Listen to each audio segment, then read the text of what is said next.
Yeah, I mean, it's going to be really interesting to see how this specific lobby is going to take to this one as well, Zute. I mean, we're going to be kicking off with the first game, though, and it will be over on Erangel. We're going to take to the skies. Oh, let's get this started. The very first match for Group Green, the Group of Death. We got so many teams to keep an eye out for. I'm wondering if there's going to be hot drops as well, because usually when you get top teams, those teams like to claim their territory. They don't usually just give it up, and with so many of these top teams in here, I'm expecting some sort of clashes for maybe the entirety of the first day for every map. Playing path from Georgia Pole down to Novo Retnoya. Teams out early, actually quite a few teams out fairly early. That west coast going to be fairly occupied. I imagine Vampire going to look to head out to Severny on that sort of a drop, play from that northern edge. Looks like HVVP will stick to their guns and play in North George. HVVP, for those that don't know, this is the ex-Na'Vi team, so this team definitely a super strong team. And oh, we're getting a clash right here, and it's actually between Nova, the reigning champions, against Power. This is a full-out hot drop in a very small little town city of Gaka. They are split really heavily right now. See, Mike Cruz is on the front line for 3 of the players there. I think Paraboy's only got a pistol in his building. It has been spotted out as well. This is really tense stuff. I mean, both of these teams, you have to finish this fight. You have to go for it. There's no way that you can get out. There's no vehicles. They're all dropped in there. Yeah, no vehicles. There's no exit strategy here. This is a fight to the death. And already off the bat, the reigning champs against Power. It seems like Power does have a slight weapons advantage. No, it looks like Paraboy did manage to pick up another weapon. So all 4 players loaded out with weapons. As you can see, Ziz right here, no helmet, no vest, no meds. Everyone's definitely going to be hurting on supplies for this. It's going to really come down to who could get the first opening. It's going to be really interesting as well to see the first outing of Nova in this tournament. Are they going to be a little bit more cautious? Like Seven said, it seems like maybe at the moment they are. This is a really interesting standoff because each player dropped on a unique building. At the moment, I think the really important part is order up on that up on the tall building. But there's a Power player out in the little shack on the outside there who might be able to spot it. No, the sight line's not quite going out there, but order in a really valuable spot. Definitely, this is a huge stalemate too. And Nova's playstyle, they aren't a very aggressive team. Like we've heard Seven said, I don't think they're going to be making the first move. So it comes down to Power. Well, the Power being like more of an inexperienced team, at least when it comes to the PMGC stage, I don't feel like they're going to try and make a first move either. Like they'll throw out the nades. If they get the nade knock, then they might go aggressive. But if no nades hit, I don't think we're going to see an organized push effort, at least not for a little bit. They really are playing this slow. Look, Paraboy seems to have run out the back, and they may be looking to just get out of it. Because, I mean, we said it was a little bit of a stalemate, but if you're running away, if you have that full side, you can use the buildings as cover to run across to some more buildings, maybe pick up a vehicle and form an extraction unit. Also, we do have to keep in mind, we do see one player, if you look at the minimap, has ran away. It is Paraboy. Yeah, Paraboy has backed off entirely, and I don't know if Power sniffed this out, if they just have a feeling, but now we see Power making a move with those smokes, laying it down, clearing up one more building. That is one more building in their control, and you see Nova doing the same, backing up a little bit. Now Paraboy's called back because they are getting pushed, and Paraboy's already tagged down extremely low, so I think they saw Paraboy running away, which prompted this more aggressive stance from the Power team. They've changed it up, and now Nova are kind of backed into a corner on this one. They might not be aggressive, but they're going to have to dig deep here to keep themselves going. A catch on the cross from the Micro Uzi spray, and King's the first to go down here. A push comes through from Power as well as they start to vault in the windows. Paraboy seemingly no meds. Order on the outside. They'll need to be wary of this position, but I don't think it's going to be caught. Fortunately, Jimmy, stalwart on defense for Nova, will be able to spot Kante on the sidelines. At the top of the building, there's 2 players from Power as well. Ooh, Order's position is so smart. He's waiting. He's taking shots now. He's going to be able to get one. No, he gets one down to 1 HP. They find out Order. Now the Order is isolated completely. The rest of Nova need to play aggressive to capitalize off of Order's position, but Order goes down. They did get the revive onto Paraboy, but it does not look very good for Nova whatsoever. Nova's backed up 3v3, but King and Paraboy down to 1 HP, and I don't think they have any meds. It's been basically no loot. One building's worth of loot for each of them. Spray's crucial around the corner here. King looking to fall away from it. Paraboy's good for one, good for two as well. He lights up Power and keeps them alive. Only a sliver of HP now. The tables have turned and it's Paraboy to stand up for Nova with a small amount of HP. Will be able to do it. Pushes in for a second. King's out the window. And Nova can take control of Gatka. This is a world champion team. We're only like, what, 5 minutes into the very first game on the very first day of week number 2, and we got to see the reigning champs take a hot drop fight in a place we don't ever really see hot drops. We just saw a hot drop in that little, in Gatka. In a very small, like, I've seen hot drops in Gatka where it's like, you know, like a split drop, where each team has like a kind of 1v1 going on, and then one person, you know, leaves to get the vehicle to isolate. But that was a straight up 4v4 in the little city, that little town of Gatka. Nova played it great. I think that is Nova's greatest strength too. They are such a strong defensive team, and I think Power kind of played right into that. But credit to Power.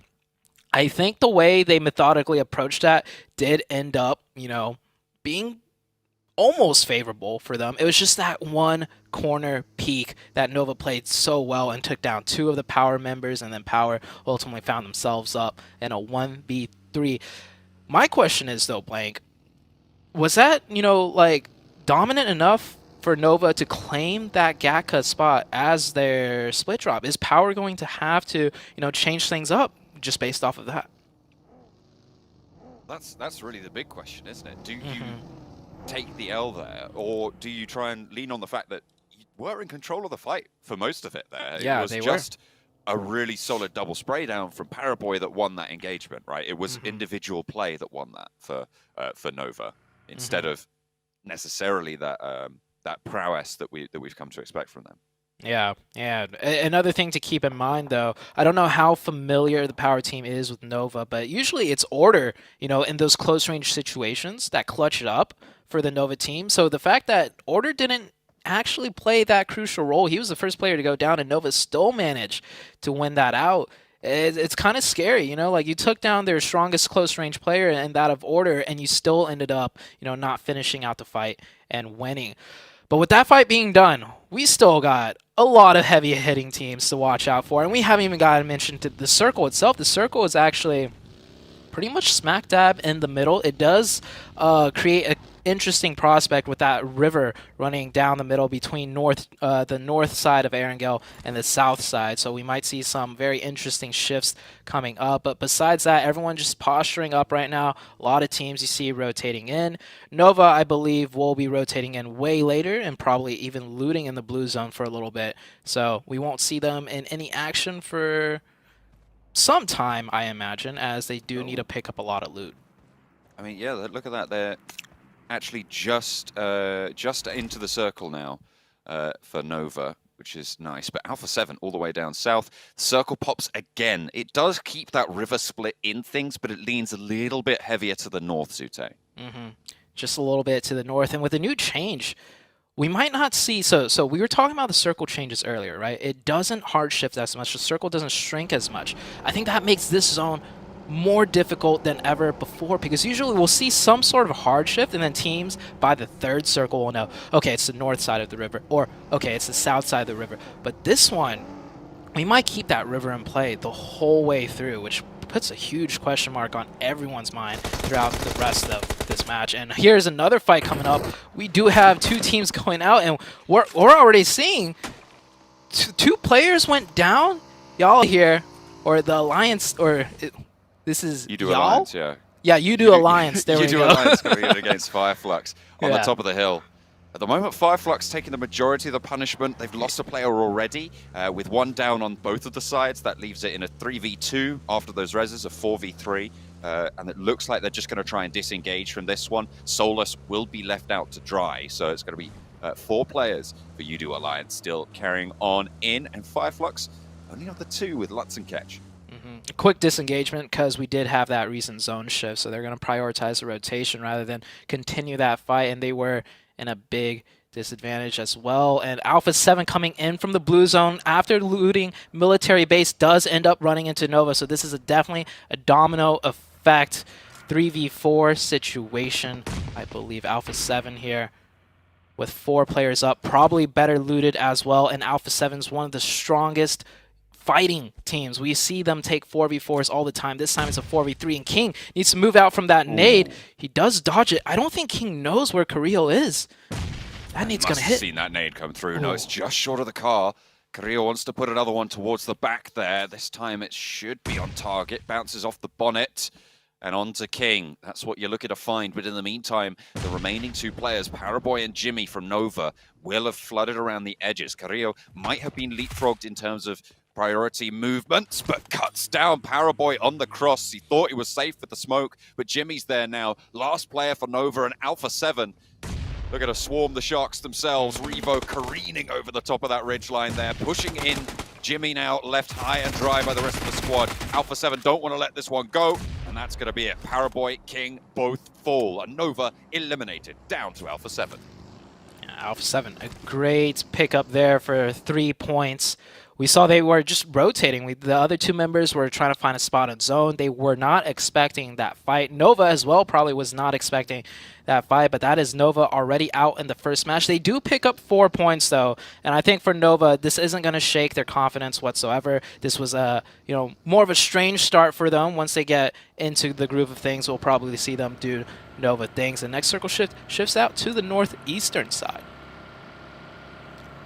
That river on the south side of it, so likely everybody will have to move north. That bridge crossing to the west of Yasnaya will be super crucial. Looks like Vampire identified that. They'll be taking a position there with their backs to the lake. They should have a pretty solid hold going forwards, fairly central as well. I'm liking the Vampire position at this stage.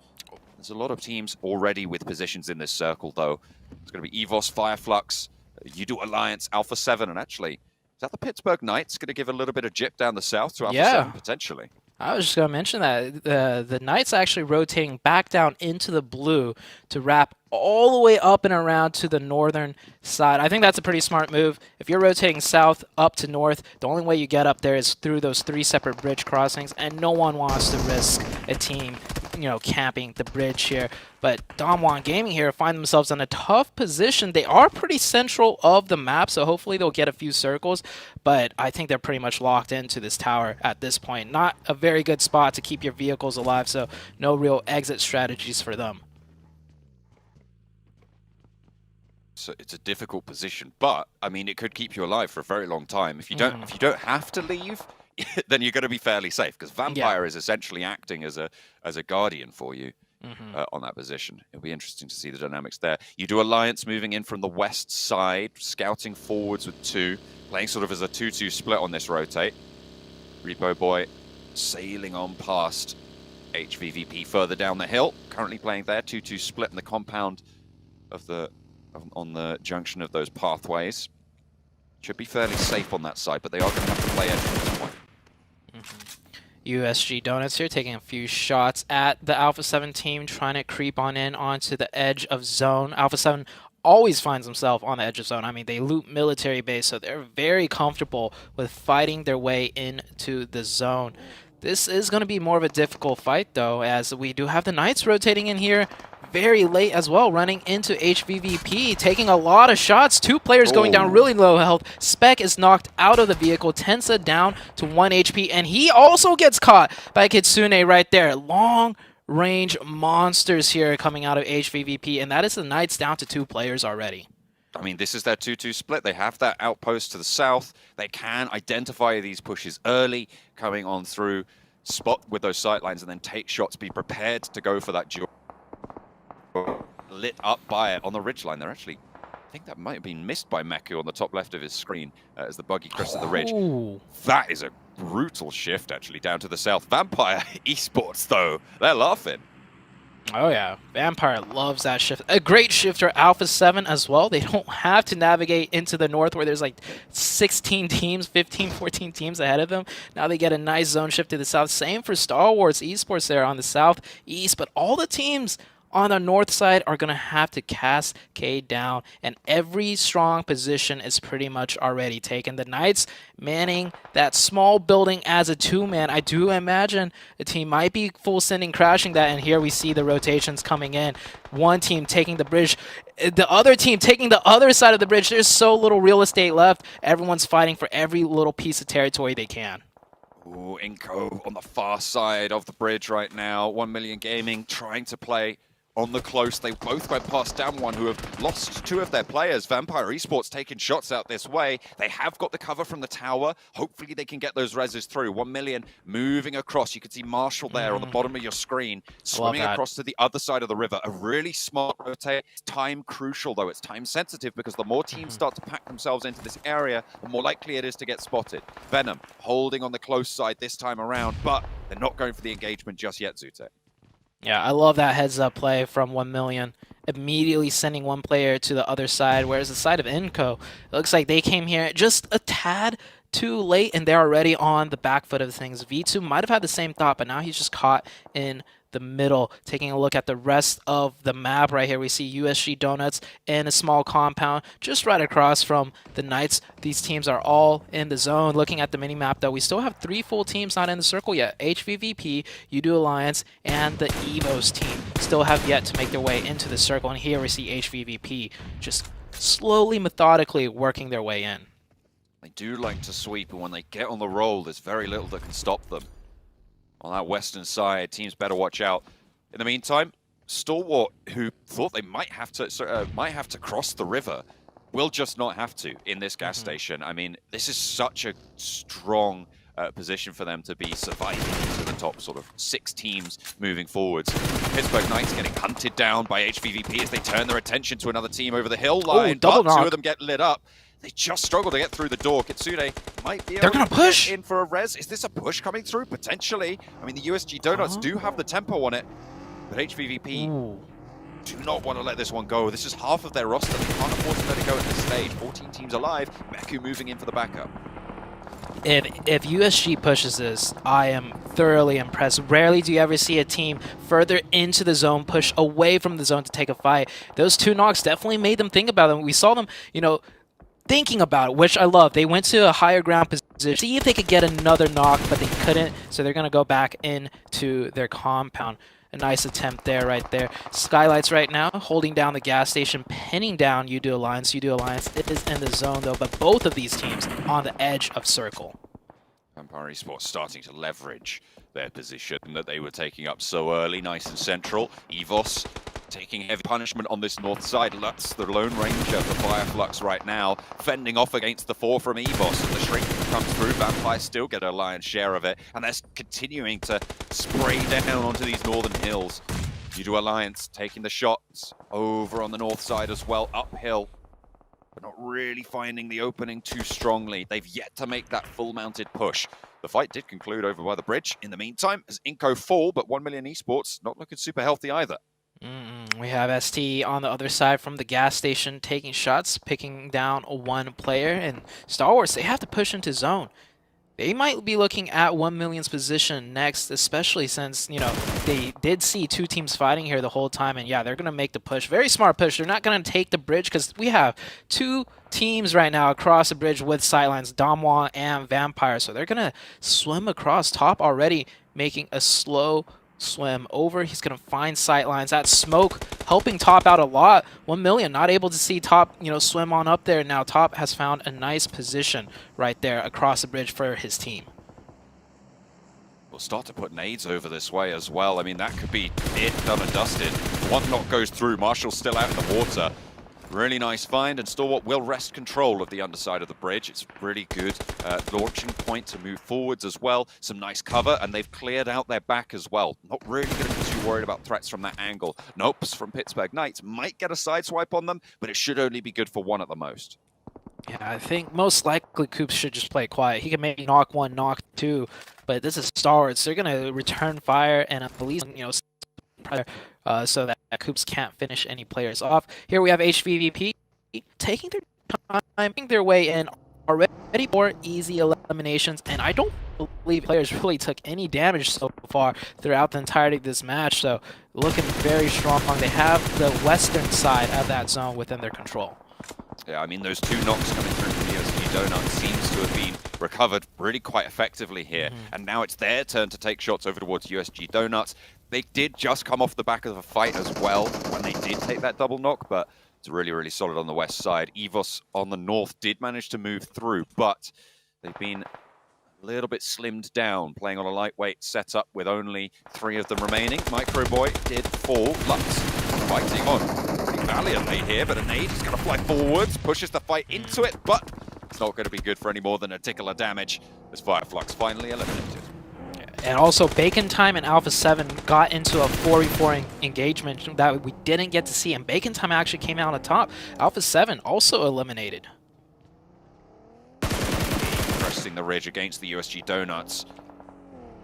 Finding the shots. The sprays on the ridgeline are really good from the USG Donuts. Nearly taking out Tixie. Very, very close by. Hang on a minute. Speaking of close by, Kitsune's right up and in their grill. Ooh. Goes very low. Needs to be careful. But them shots from the ridgeline, he baits the peaks out wide and pulls back on the backline of the rest of HVVP. Tixie dismounted from the top mech, who under fire now from the north side. This is it's gaming third-partying onto the shots. Really, really crucial part of this fight. It rolls around the outside here, draws out the nades, draws out the shots, allowed to get that heal off. Half HP, playing close range around the door frame. Bursts it off its hinges. More players there. Spots one, pops up, doesn't quite get the knock, needs the challenge now, and cuts another one down. Kitsune playing well on the outside here. Wants to put a nade, actually drops the smoke to give them a little bit more leverage, but another of HVVP for the USG Donuts, standing strong. Skylight Gaming on the north side of this, however, in the meantime, taking on Udo Alliance and doing the job well. Man, this is so crazy. The fights everywhere, every which side. Constant fighting from top tier teams. HVVP is still engaging with USG. That fight's not done and over just yet. And we do see Bacon all the way on the south. I'm looking at the minimap. They're spreading wide. They're looking to maybe third party that fight. Meanwhile, on the northern side, these teams still have to move on. And once again, the circle shifting a little bit more toward the southern side. Finally have their stronghold right now. Skylights Gaming, 5 eliminations, 3 players remaining. One of the strongest spots there, northwestern edge. 3 teams left currently with 4 players alive. That's Vampire, Down 1, and USG Donuts. They're not all out of the woods just yet. Bacon Time, they're going to scout around with this buggy. They've heard the gunshots from this area. They want to try and get cooking.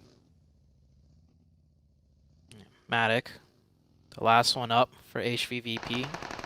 Very quick switch right there when they knew they were starting to lose the fight. He plays quiet, plays slow. Damwon Gaming pushing into the Vampire Esports. They were friendly neighbors for most of this match, but now no longer as the new zone has shifted towards closer to the Vampire. 1 million third party assistance.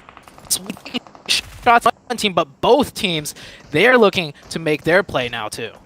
Everybody catching flack there. Vampire on 3, gets knocked on a big push in forwards. Will get the flush their way, but it will be the end of Down 1 as they go for a push, spoiled really entirely by 1 million Esports. The 2 players there really playing pivotal on the outside, and they're going to have oversight on the lead from this compound, which will be coming through any minute. Yeah, they have that compound, but still not in zone. Star Wars also not in zone. I do imagine they'll go out next, unless Top War Action can hit some nasty shots onto the Bacon players, but the Bacon players are watching them like hawks right now. They're going to have to crest over wide into the open and take some insane challenge shots right there. Vampire needs to edge in just a little bit as well, and 1 million, I think they're going to try and prone. They're going to try and prone their way all the way through wide into the open. We'll see if they make it in the next couple of seconds. Playing as the Snakes on the eastern side. That road ahead of them, though, is going to be really, really tricky. Vampire spotted. They're not Snakes anymore. They're up and they're fragging out. 1 knock and a flush, followed by a second. The vehicle goes up in smoke, and with it, Vampire Esports. Yeah, now they have to run into the sidelines of Skylights right there, so it's not done yet for 1 million. It looks like they are getting cut down as soon as that smoke is gone. Oh, nope. Marshall caught wide in the open, and that is 1 million out. Star Wars Esports also about to be taken out, I believe. They do find a tree. They made it in the circle, but the circle has once again shifted away from them. And oh, the sightlines from both different teams, Skylights and Bacon Time. Oh, not looking very good for the Star Wars team whatsoever. Only one team remains up at 4. That's the USG Donuts playing from the western side. They fended off HVVP, and they fend off the rest of this lobby with 5 teams remaining. Looks like we have 3 main contenders: Skylights, Bacon Time, USG Donuts. 2 foodstuffs, but only one can reign supreme. Personally, I prefer the Donuts position, as they do have 4 and they have the high ground control. They could work their way in, cover their lines. And you see Missile right here, driving around, finding more info, creating space, and deciding what their next move should be. Skylights Gaming, though, in a good position. They may only have 3, but they do have that ridge to work with on the northern side. I'm gonna just drop this piece of knowledge on you and move on real quick. Bacon donuts. That's all I have to say about that. Oh. Think about that if you want to, but we're going to be thinking about the game for the rest of this one as well. From the north side, Stalwart are eliminated there as well. Now Skylights Gaming can start to move forwards, play up towards those ridges, and we have our big 3 to fight off against each other in Zone 7. Down to 3 teams. USG on the high ground with 4. Bacon right next to them with 3. And Skylights in a prime position to third party if this fight fully does engage on out. But I think we're going to come down to another circle shift before we see any real action. And just as I say that, Bacon find an opening onto the Donuts. Ice is going to be able to take the opener onto Lufa. Vehicle will fall. Shot sent back his way, but he's behind. Stays covered. Stay strong for Bacon Time. This disadvantage will be crucial. And Nate sent in as well. Bursts a little bit high. It looked like it was on the mark. A bit too long for the cook. Shots coming in from Sky. Looks like Donuts are the main throwers. That nade was perfectly placed. And the burn down from Lufa will end. Is heaving USG Donuts on 2 active players with the knock they've taken earlier. They're fending off against 2 teams on ridgeline against 2 teams that don't look at each other. It's going to be really, really hard to hold this one down. Yeah, they're getting crunched in. Everybody wants a piece of the Donuts. The USG down to just 1 member. I think he's going to try and stay alive as long as possible, but being between 2 different teams is definitely not good. Skylight's already up to 10 eliminations, and that is the Donuts out. We're down to a 3v3 situation, John. Final Donut hold by Skylights Gaming. And they will be taken out of the lobby. 3 versus 3 across the ridgeline. It's a really open field here, Zute. There's minimal cover, but that ridgeline providing a lot of terrain cover. Not really going to favor anyone in this circle. It's kind of split down the middle. Yeah. This is a pretty even stalemate in numbers and in the form of the territory control. I don't see either team having a clear, distinct advantage on one another. It might come down to the next circle here. We see both teams trying to find angles, posturing up. Nima driving back and forth with the buggy, just surveying the land, seeing if there's a small edge that they could be, that they could take. But I think the ultimate determination is going to come down to which side the circle's going to shift to, more to the north or more to the south. Well, we're going to find out in just a couple of seconds. I think 5 seconds until the zone has fully closed there.